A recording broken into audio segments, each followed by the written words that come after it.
pour ceux qui ont suivi un peu ce match, il n'y a pas grand-chose à retenir de ce match. Si ce n'est, voilà, je vous présente mon chat. Globalement, Guingamp a fait pareil. Guingamp a fait ça. Guingamp a fait, tenez, regardez, c'est mon chat. Il se fait pareil avec un dragon. Il y a eu Rudy. Rudy est la nouvelle mascotte de Guingamp qui a été officialisée depuis longtemps, mais qui a été, euh, comment je pourrais dire ça, qui a été présenté lors de ce match. Et ben c'est pareil. Voilà, ils ont juste montré le chat. Ils ont fait ça. Regardez, regardez, cadeau, cadeau. Et on a perdu 3-0. Donc c'est un match terrible. C'est le genre de match qui te donne pas envie de débriefer hein, concrètement, mais on va le faire quand même parce que la promesse à la base, quand je commençais cette émission, entre grands guillemets, c'était d'avoir une certaine régularité, donc on va le faire, même si c'est pas un match que j'ai envie de débriefer, puisque on prend 3-0, et qu'au-delà de prendre 3-0, ça arrive de prendre 3-0, et il n'y a pas grand-chose à retenir en dehors de ça. Moi, j'ai abordé le match, on va en parler un peu hein, de ce contexte, d'une manière assez, comment je pourrais dire ça, assez confiante. Je me disais, Annecy, normalement, ça devrait le faire. Alors, je vais mettre un petit peu de musique. Je vais sortir le chat aussi, hein, sinon il va foutre un bordel sans nom. Il va animer le stream plus que moi. Hop, n'hésitez pas à me dire. Hein, je vois qu'il y a le Norad qui est là. Alors, je sais pas pourquoi le chat se met toujours en noir. C'est un truc vraiment, je vais le régler pour la prochaine fois. Je vais sortir le chat. Je vais te sortir, t'inquiète pas, le loup. Hop, on va baisser un tout petit peu. N'hésitez pas à me dire niveau son comment c'est, etc. Avant qu'on commence vraiment ce débrief. Je vais sortir le chat. Alors, tiens.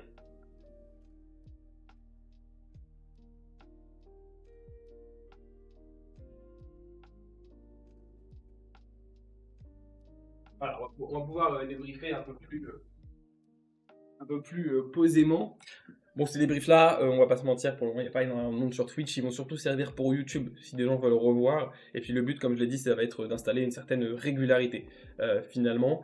Donc, match très compliqué, comme je l'ai dit, match que j'abordais d'une manière assez ouais, j'étais assez confiant, puisque comme vous pouvez le voir en dessous, on était sur plutôt une belle série de matchs. Alors, c'était voilà, ça a relativisé puisque on a joué contre pas mal de clubs de division inférieure. Enfin, dans les 5 derniers matchs, on a quand même Locminé et Château-Gontier qui est respectivement une équipe de National 2 pour Locminé et une équipe de R1 pour Château-Gontier. Donc globalement, voilà, les résultats étaient relativisés, mais je vous disais que Annecy, ça devrait le faire. On a une victoire contre Laval. Laval, c'est pas incroyable non plus cette saison. Si je dis pas de bêtises, d'ailleurs, ils jouent ce soir. Il joue ce soir contre Reims. On a deux matchs qui n'ont pas encore été joués pour cette 16e journée de Ligue 2. On a ASSE qui n'a pas joué. Et on a Reims et Laval et la SSE, je ne sais plus contre qui c'est. Je vais regarder vite fait, je me permets. Contre Dunkerque. Bon, bonjour Fox, je ne sais pas du tout comment on est. Donc voilà, un match assez Dunkerque, c'est exactement ça contre Dunkerque. Donc voilà, match que j'ai abordé de manière plutôt sereine. Pour ceux qui ont regardé la conférence de Ripoll, lui a été un peu plus, comment on pourrait dire, un peu plus prudent puisque c'est vrai que Annecy c'est une équipe qui historiquement nous met des grosses tollées. Hein. Il y a eu un 4-0 aussi, il me semble qu'il y a eu un 4-1. C'est une équipe, c'est un peu notre chat noir. Voilà, historiquement c'est une équipe contre laquelle on a beaucoup de mal. Et c'est vrai que Guyot, l'entraîneur, a des principes de jeu et aujourd'hui, on l'a encore vu, on a énormément souffert de ces principes de jeu. Mais voilà, encore une fois, les 5 derniers matchs me laissaient penser que possiblement, potentiellement, on aurait pu avoir quelque chose de sympa. Très vite, très très vite, on va refaire un peu l'histoire du match. Très très vite, j'ai été délu, hein, les mecs, 3-0, c'est assez terrible ce qui nous est arrivé. J'ai été assez délu puisque dès la première minute, on a été mis en danger et en fait, il n'a pas fallu attendre beaucoup plus longtemps pour que Dunkerque ouvre le score. Voilà, la première minute, on a une frayeur sur corner pour ceux qui se souviennent. Et puis juste après, on a une tête piquée en fait qui va être faite de Larose. Alors le centre, si je dis pas de bêtises, c'est Bilmaz. Je suis pas sûr qu'on dise comme ça. Donc, et ce qui est terrible, et ça on va le voir pendant tout le long du match, c'est qu'il y a personne, il y a aucun défenseur qui a été sur les joueurs. On a eu une défense globalement qui était nulle. Voilà, quand c'est pas bien, faut le dire. Alors est-ce que c'est parce que Nahir il est encore dans une phase de retour, on va dire, et que forcément jouer Château-Gontier c'est pas pareil. Ou est-ce que J'ai pas de réponse. De toute manière, il va falloir que Ripoll teste beaucoup de choses. On va le voir aussi, je vais passer directement sur la fenêtre des notes, et j'expliquerai un peu plus tard, mais globalement, il va falloir tester beaucoup plus de choses parce que le système Guingampais, on arrive à un stade où c'est assez critique, quoi. On a besoin de tester de nouvelles choses. Hop là, on va aller directement. Vous voyez, beaucoup de, beaucoup de rouge, beaucoup d'orange. Ça fait pas plaisir hein, de noter ça, croyez-moi. Euh, donc globalement, voilà, enfin une tête piquée qui passe, Bartouche qui est pas du tout, voilà, 1-0. 1-0 pour Annecy. Et en fait, à partir de ce moment-là, ce qui est assez intéressant, c'est que les Guingampais vont quand même avoir une réaction assez positive. J'ai envie de dire que c'est peut-être le seul truc à retenir du match. Il y a eu aucun but évidemment, mais il y a eu quelque part une mini réaction au sein de cette première mi-temps uniquement. On va voir parce que la deuxième c'est cata. Quand je dis ça, c'est-à-dire qu'on va avoir beaucoup d'occasions et on va avoir Mafuta qui croque beaucoup. Hein. Mafuta, j'aime bien. Mafuta, il est à 7 buts, si je dis pas de bêtises, en Ligue 2. C'est notre meilleur buteur. Hein. C'est un joueur confirmé de Ligue 2, mais putain, il lui faut 10 occasions avant d'en mettre une. Quoi. Donc en fait, c'est assez compliqué. Je suis hyper mitigé sur le cas de Mafuta. Et puis Kiel, c'est pas du tout en plus. Enfin, Kielt, c'est pas du tout un profil. Comment je pourrais dire ça? C'est un profil complémentaire de Mafuta. Et globalement. Pour le moment, il ne state pas et je suis pas sûr que de toute façon c'est un joueur qui est amené à stater, Kielt. Donc là, on a cette doublette à l'avant qui est assez compliquée et comme je vous ai dit aujourd'hui, la défense c'était catastrophique. On a quelques occasions en fin de première mi-temps et quand on arrive dans la deuxième, on est toujours un peu sur sur plutôt un bon état d'esprit. En témoigne notamment une enroulée de Khalidou Sidibé qui était. Je vais pas dire qu'elle était pas loin de passer, puisque le gardien était bien dessus, mais c'était bien tenté, et là il y avait un monde où ça faisait 1-1, et où peut-être le match se retournait, mais pas du tout. Pas du tout, peu du tout, puisque juste après, on a. Si jamais. Alors, vous allez vous faire du mal, hein, mais je vous encourage à aller revoir comment on se prend les buts. C'est terrible. Le défenseur, c'est vraiment une cata. C'est un truc de malade. Il y a du coup Larose qui, pareil, qui prend un espace, il n'y a personne qui est dessus, c'est super. Qui va marquer un doublé.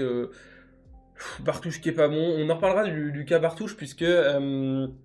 Pour ceux qui n'ont pas suivi, Bartouche, c'est pas notre gardien titulaire. Hein. Bartouche, c'est à la base notre second gardien, mais Ortola s'est blessé et on a eu espoir hier, en tout cas, quand on a su le groupe, même avant, puisque Ortola est revenu plus vite que prévu et on aurait pu penser qu'il retournerait dans les cages. Alors Ortola, moi je mets des. Pareil, je prends des pincettes. Vous allez voir, je prends tout le temps des pincettes, c'est horrible. Mais Ortola, c'est un joueur, on l'a vu quelques matchs, c'était pas incroyable non plus, c'était assez mid. Après, bah écoutez, il y a des gardiens, il faut leur laisser un peu de temps. Là, c'est ce qu'on a fait avec Bartouche, on lui a laissé du temps.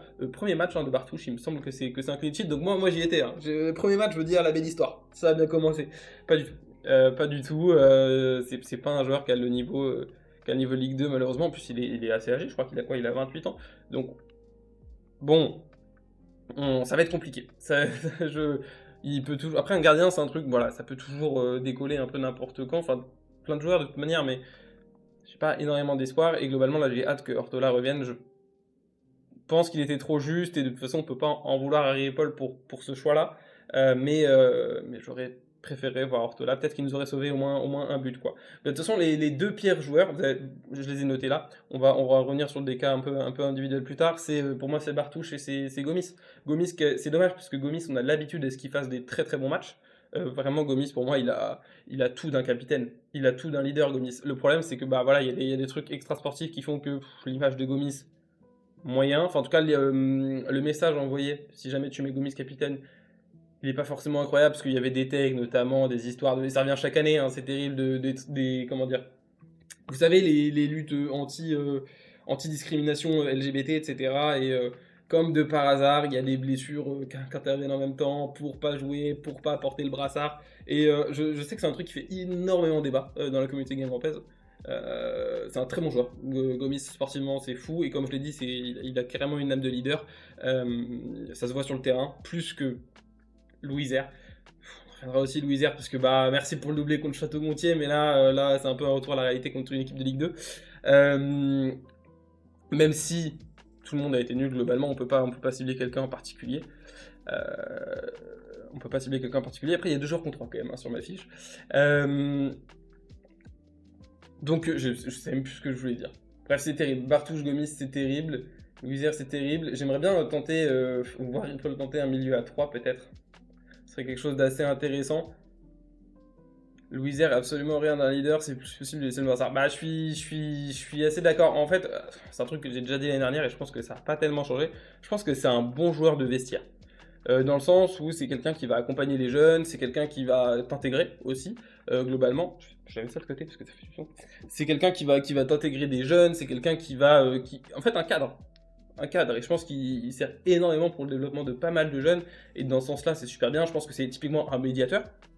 Voilà, quand il y a des embrouilles, quand il y a des machins, je pense que c'est le premier mec à essayer de d'intervenir. C'est aussi un des joueurs les plus proches des supporters aussi là-dessus. Donc il y a plein de choses comme ça extra sportivement qui participent au final après au succès sportif que Louisère a et c'est indéniable. Par contre, capitaine, c'est compliqué parce que pour moi, l'une des qualités premières que doit avoir un capitaine, c'est je sais pas, c'est créer des, je sais pas, créer des étincelles, des courts-circuits, gueuler, mais faut pas enterrer les joueurs, mais les élever, quoi. Et ça, c'est vraiment une qualité, enfin, c'est un truc de leadership qu'il faut avoir, quoi. Je pense que ça peut se travailler, mais pour le moment, j'ai jamais vu ça chez Louisère, ou très très peu. Là où chez Gomis, qui n'a pas ce brassard, quoi qu'il l'a eu un petit peu, mais enfin, quand il y a des changements, etc., vous me comprenez. Je l'ai beaucoup plus vu, gueuler comme ça, etc. Donc bon, un peu, voilà, le choix de capitaine de Louisère, je suis pas énormément fan. Déjà que je suis pas énormément fan de le voir titulaire sur le terrain, mais c'est un autre débat. Euh, Toujours est-il qu'aujourd'hui, comme je l'ai dit, c'est pas sa faute, c'est un milieu à deux. J'ai vu beaucoup cette critique revenir et en vrai, c'est juste pas possible. Contre Annecy, c'était pas possible d'avoir un milieu à deux comme ça. C'était complètement perdu. Il y avait des espaces de partout. En plus, la défense était paumée. Laisse tomber. C'était un match catastrophe. On est arrivé au doublé, pardon, de Antoine Larose, hein, qui marque un doublé. Et puis à la fin, pareil, on s'en prend un troisième, tout le monde tombe. Tout le monde tombe. C'est Touré. Et il me semble que c'est sur une passe de Larose, de Antoine Larose, si je dis pas de bêtises, encore une fois en espérant que j'écorche pas les prénoms, qui fait tomber tout le monde, puis là c'est le troisième but, c'est fini. Globalement, à part ce que je vous ai dit, fin de première période, début de seconde, on n'a pas vu grand chose côté Guingampais, et je suis hyper surpris à quel point du coup l'entraîneur Guyot de Annecy a su mettre en place un jeu, etc. Enfin, c'était hyper solide. Pour ceux qui ont regardé tout le match, c'était assez fou. Même si j'aime à croire que bah, y a un monde où on croque moins devant, où pareil, Mafuta en fait c'est un cas qui est hyper compliqué à gérer Mafuta parce que c'est un joueur qui va te mettre des buts. Et la preuve c'est notre meilleur buteur, il est déjà à 7 buts. Sauf que bah en fait il lui faut 10 occasions et en même temps vu qu'il en marque, puis t'as personne derrière en plus. Donc c'est assez compliqué, j'ai hâte de suivre un peu comment va se passer ce mercato hivernal. Ça va être assez intéressant de voir quelle recrue t'as derrière. Euh, voilà, on va passer sur les latéraux. Du coup, en soi, j'ai débriefé un peu Bartouche, Gomis. Gomis, c'était vraiment un match cata. On aurait pu en prendre un quatrième, hein. Fin de première période, fin de deuxième période, pardon. Enfin, fin du match, quoi. Il a failli donner une quatrième occasion. Heureusement, il se rattrape. Il fait en sorte qu'on s'en prenne pas un quatrième. Mais c'était vraiment pas bon. Je trouvais que c'était vraiment les deux pires joueurs, Bartouche et Gomis. Parce que Bartouche aurait pu peut-être, tu vois, sur les trois, Bartouche aurait pu en sauver une. Je pense que Bartouche aurait pu le faire. Or là, c'est vraiment pas bon. Naïr n'était pas excellent. Naïr a failli, les guillemets, pour changer, failli marquer un but où il charge à moitié dans Escalès, donc le gardien anécien. Ça passe pas forcément, mais j'ai bien aimé l'état d'esprit. Après, en fait, c'est pas bon non plus. Je lui ai mis 4 parce que je trouve que c'est moins pire que Gomis, mais le deuxième but pour moi c'est lui qui est fautif. Typiquement, donc de toute façon il y a personne qui a... Si, il y a Kilt qui a 5. J'ai essayé d'être objectif comme j'ai pu parce que Kilt, je trouvais que, ouais, j'ai vu pareil ces commentaires-là, je trouvais que jusqu'à la fin il courait et il a proposé quelque chose, Kilt. Alors ça n'a pas marché, hein, c'est pas grave. Comme je l'ai déjà dit, c'est une saison d'adaptation pour Kilt, mais au moins il a proposé quelque chose, donc il a 5. Non, il y a Auriga qui a 5, et Sissoko. Les latéraux, globalement, c'était pas trop nul, c'était moyenasse, hein. De toute façon, il n'y a pas eu de bons joueurs. Au pire, c'était vraiment nul. Au mieux, c'était hyper moyenasse. Louisière, j'ai trouvé ça nul. Il est un tout petit peu mieux. Et pareil, Sagna, pareil, je vois des occasions qui passent. Si Sagna il met une tête à un moment, ça passe devant le but. C'est, c'est, c'est terrible. Auriga, j'ai toujours vu une capacité à centrer qui est intéressante, mais là ça débouche sur absolument rien. Et puis Kielt, Kielt qui se fait bouffer. Il propose pareil, c'est toujours pareil, des bonnes petites passes, des bonnes petites remises. Tu sens qu'il veut faire le petit geste technique qui va faire que ça se transforme en passe D, une différence, quoi.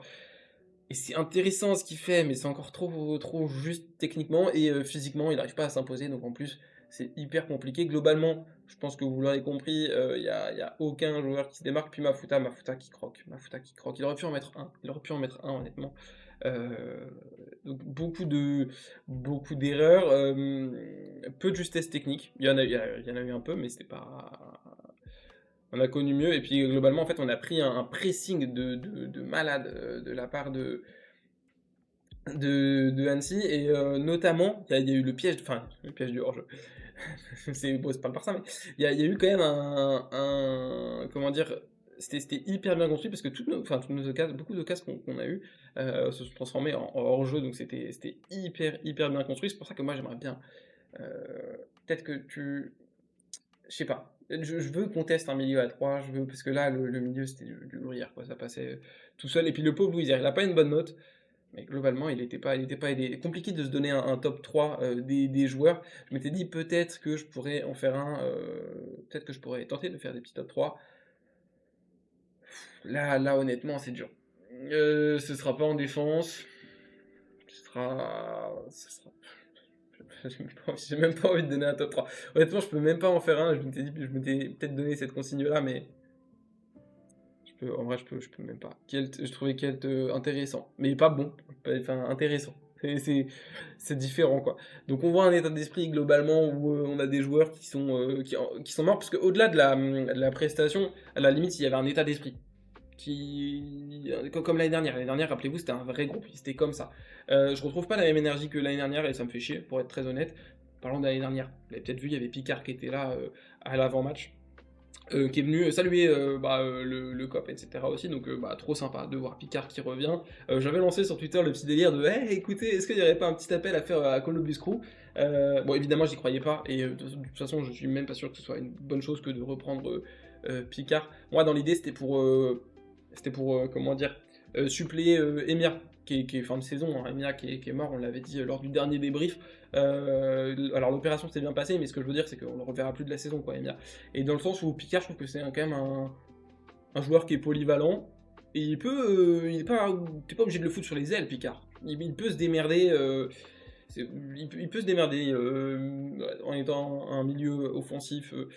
Je pense que c'est pas sa meilleure position, c'est pas là où j'ai trouvé meilleur, mais il peut faire quelque chose. Et en fait, cette idée de près, comment dire, elle reposait sur le fait que, comme vous le savez, la saison de Menez c'est fini. Il me semble que Columbus Crew, qui est donc le club actuel, hein, de Picard, s'est fait éliminer par Cincinnati, si je dis pas de bêtises, si ma mémoire est bonne, lors des playoffs, lors du match 3, parce que je regardais un peu ce que faisait Picard. Et du coup, voilà, mais après, encore une fois, je suis pas du tout objectif concernant Picard, c'est un joueur qui m'a fait rêver, c'est le joueur frisson sensation aussi qu'on retrouve pas trop cette année. Et ça, on aimerait bien le retrouver.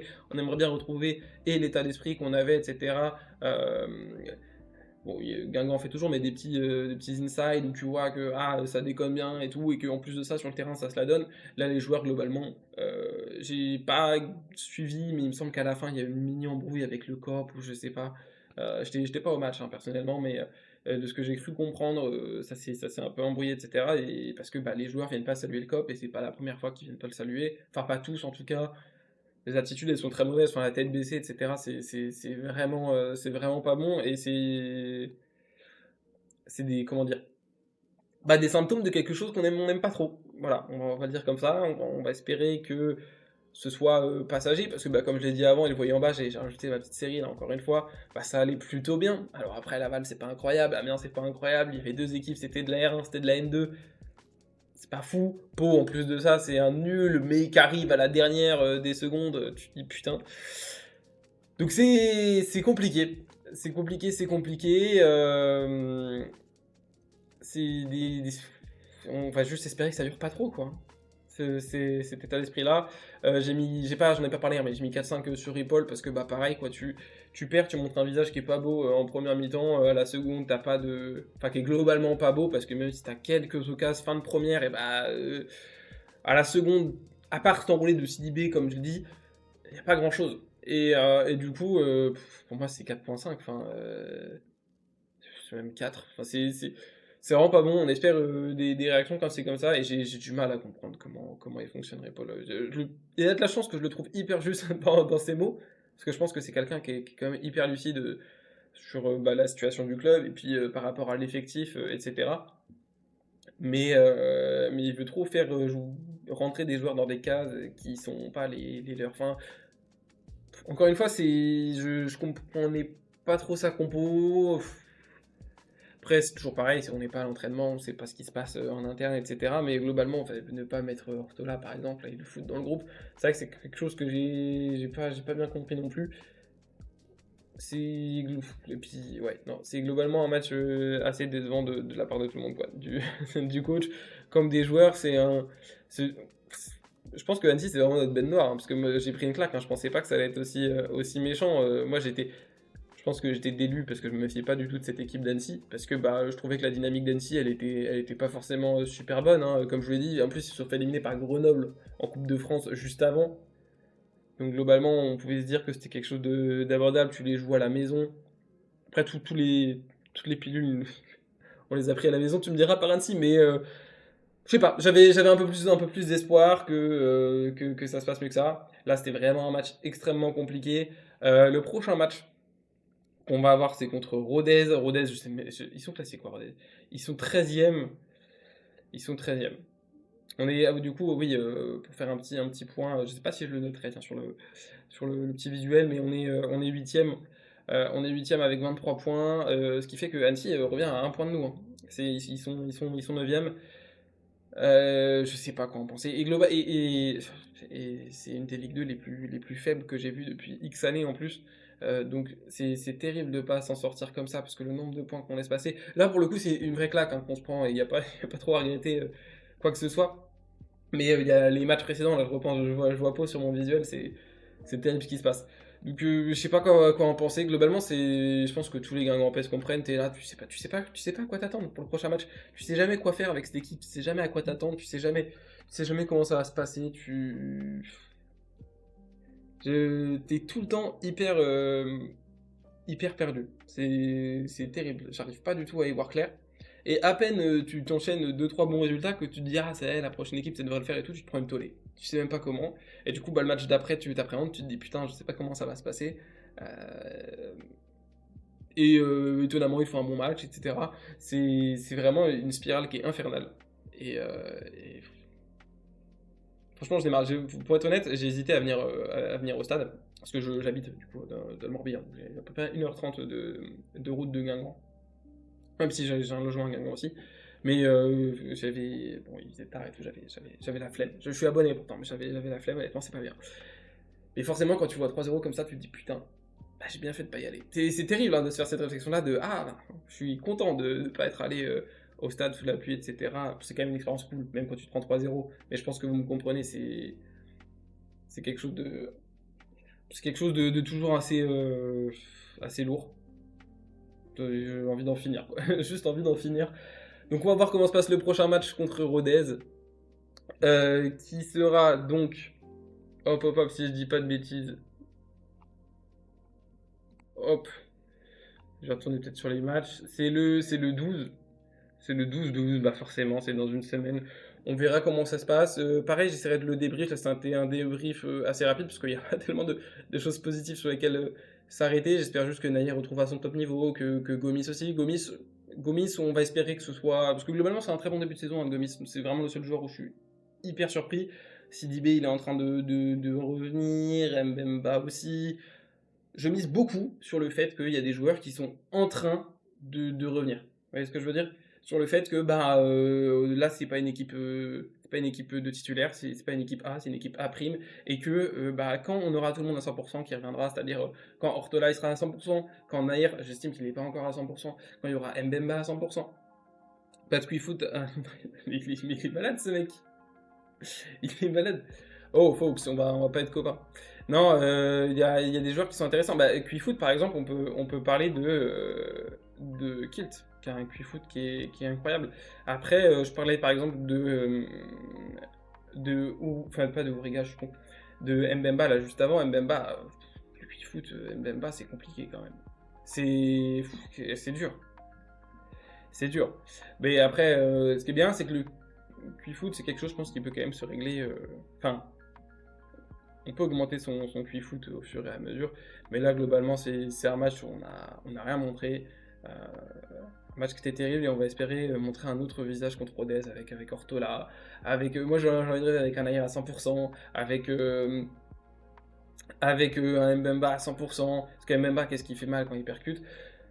Donc voilà, un match terrible, désastreux. Vous avez mes notes, je pense que je les mettrai sur Twitter, les petites notes. Et je vais vous souhaiter. J'ai envie de passer vite. J'ai envie de passer vite. Honnêtement, j'ai regardé les replays et tout, je me suis fait du mal. J'ai revu les buts, je vous encourage à le faire. Il y a un vrai problème défensif. C'est pas nouveau, hein. Ça fait très longtemps qu'on a un énorme problème défensif. Et je vais. Je sais pas, on va espérer que Ripoll règle ces problèmes-là. Pour moi, il est en sursis. D'ailleurs, Ripoll, je sais pas s'il a déjà signé sa prolongation ou pas, mais c'était dans les affaires, c'était dans les dossiers. On verra bien comment ça se passe. Le marquage, mais même le deuxième, hein, le deuxième but, c'est cata le marquage aussi. Hein. Le marquage sur le deuxième but, je crois que c'est Nahir qui gueule, alors pour moi, c'est lui qui doit le prendre. Peut-être Abdallah, mais je suis vraiment pas sûr qu'il doit le prendre. Pour moi, c'est Nahir qui fait la faute sur le deuxième. Mais le pire défenseur de la charnière, pour moi, c'est Gomis aujourd'hui. Donc bon, c'est pour ça qu'il a une moins bonne note d'ailleurs. Donc bon, on va attendre, on va faire confiance à Ripoll, on va espérer qu'ils nous remettent la tête des joueurs à l'endroit, et puis qu'il y ait des joueurs qui reviennent à 100%, qu'on se retrouve avec une vraie équipe de titulaires contre Rodez. Rodez, c'est 13ème, Rodez, c'est jouable. Rodez, tu peux avoir une nouvelle dynamique positive. Et derrière, je ne sais plus si je l'ai évoqué ou pas, on voit sur le petit visuel la victoire contre Laval, on a pioché Laval en Coupe de France. Laval qui est une équipe qui est clairement pas en forme, qui est une équipe qui est clairement hyper malade. Une équipe qui est malade, ouais. Même s'ils ont gagné leur dernier match, mais c'est une équipe qui va pas bien. Donc on peut essayer de les prendre maintenant, c'est pas du tout même Laval que l'année dernière. Donc voilà, on va attendre, on va prier, on va espérer, match catastrophique, aucun bon joueur à retenir, aucune bonne chose à réellement sauvegarder. J'ai même pas envie de citer Sissoko, Kielt, etc. parce que j'ai pas trouvé ça exceptionnellement bon. Voilà, c'est une note négative, mais on va terminer là-dessus hein, pour ce deuxième débrief. Espérons qu'il y ait un troisième, espérons que ce soit régulier, espérons que ce soit un peu plus structuré aussi, hein, parce que je vous avoue que je me suis pris, on taffe toute la semaine, donc forcément je me suis pris un peu à la ramasse pour faire ce petit débrief, et espérons une compo à 3 joueurs. Donc voilà, c'est des choses qu'on va essayer de suivre tout au long de la saison pour voir ce qui peut être le mieux. Aujourd'hui, vous l'aurez vu, il n'y a pas de petite étoile bleue, hein, l'année dernière. À la dernière édition, il y avait une petite étoile bleue pour Louis R, savoir le meilleur joueur. Là, on va pas en mettre puisque il n'y a tout simplement pas de meilleur joueur. Ou alors il serait Anessien et ce serait La Rose qu'on va féliciter pour son doublé. J'aime bien ces débriefs, ça me permet aussi de regarder de manière un peu plus intensive les matchs. Et puis c'est un exercice aussi hein, de structurer sa pensée, ses remarques, etc. Pour le moment, c'est pas terrible. On espère que ça s'améliore. Et ça me permet aussi de porter beaucoup plus attention à certains joueurs. Là, La Rose qui met un doublé, pas mal, beau gosse. Ça va permettre de connaître un peu mieux la Ligue 2 qu'on connaît déjà bien, mais on fait pas gaffe à chaque buteur à chaque fois. Sur ce, je vous souhaite une bonne soirée. La rediff sera dispo, je pense, demain. Allez, demain. On va essayer de le mettre avant demain de 12h. En attendant, on a Nantes qui égalise face au premier du championnat, c'est quand même assez exceptionnel. Punaise, il y a Nantes-Lens. Attendez les mecs, on a payé l'abonnement Ligue 1 Plus ici. Hein. Donc on a payé l'abonnement Ligue 1 Plus. Donc on va regarder ça. J'avais tweeté. Je suis un mec de Twitter, les mecs. Donc je parlais que de mes tweets de con sur Guingamp. En revanche, c'était pas pour Guingamp spécifiquement, mais si vous jamais vous suivez un peu la Ligue 1, généralement ça va de pair avec la Ligue 2. C'est une des meilleures saisons que j'ai pu suivre de ma vie. Hein. C'est exceptionnel parce que on a déjà Paris qui est pas impérial, Paris qui est actuellement derrière Lens. On a des équipes qui se battent pour le maintien. Début de saison, tout le monde disait Metz-Angers ça descend. Allez, Metz-Angers, Le Havre ça descend. Et bah Angers fait des miracles avec Sidiki Chérif et Kofi comme gardien qui est exceptionnel. Et Prosper Peter et Abdelli qui est toujours là et en fait tu regardes ça tu te dis putain Angers ok c'est balèze le coach du jeu ça va tenir Angers hein, mais ça va tenir et alors qu'ils ont perdu Esteban Le Pol ce qui te met dans cette optique de dire Angers va descendre c'est que Angers perd le pôle alors que la vaste blague je vais pas trop m'attarder sur Angers mais j'ai vécu à Angers un petit peu j'ai des potes qui sont pour Angers etc donc je suis un peu ce que fait l'équipe aussi alors que 2 semaines avant, en fait, tout le monde dit, «Ah non, le projet du club, c'est vraiment autour d'Esteban Le Paul». Il part, parce que Rennes pose, des billets. Voilà, ils posent, plein de patates, ils disent: «Non, c'est nous, on va prendre le pôle». Ce à quoi Angers ne peut pas dire non, parce que, bah, à un moment, enfin les mecs, ils posent plusieurs millions, bah, tu Angers quoi en face, tu as besoin d'argent pour survivre. Déjà que Chabannes avait remis, dans les caisses du club et cetera, la conjoncture du football français fait que tu es obligé. Tu es obligé d'accepter et du coup derrière, bah, derrière, tu cèdes et tu es obligé de repartir à zéro. Tout le monde te voit mort, au final tu arrives à sortir des trucs magnifiques. Nantes, c'est une équipe qui arrive à chaque fois de justesse, à part pas être reléguée, mais en fait, chaque saison tu te dis: «Putain celle-là, c'est celle où ils vont descendre». Heu, Lorient, tu des bons joueurs. Lorient j'aime bien aussi, mais pareil, tu perds Likropi Junior qui part à Bournemouth et heureusement tu as encore quelques joueurs qui tiennent la route. Abergel, j'adore Abergel. J'adore Abergel. Et puis, bah, Metz qui nous a volé un joueur d'ailleurs, un Buachvili, il aurait dû venir chez nous, il est parti à Metz. Enfin bref, tout est hyper intéressant. Auxerre qui ne doit jamais être dernier avec Sinayoko, etc. Enfin, bah, c'est hyper intéressant à suivre aussi. C'est le Havre qui arrive à faire de bonnes choses. Paris FC, bon, forcément, qui a claqué des thunes, Nice qui est mauvais. Il y a 1 milliard de choses à dire sur cette Ligue 1. Je vais pas m'attendre plus que ça. De base, on est plus Ligue 2, on est plus Guingamp. Mais sur ce, je vais vous laisser passer une bonne soirée, hein, puisque là, il est déjà 18h. Et puis, je vous dis à la prochaine, au week-end prochain sur Camps Guingamp. Bonne soirée.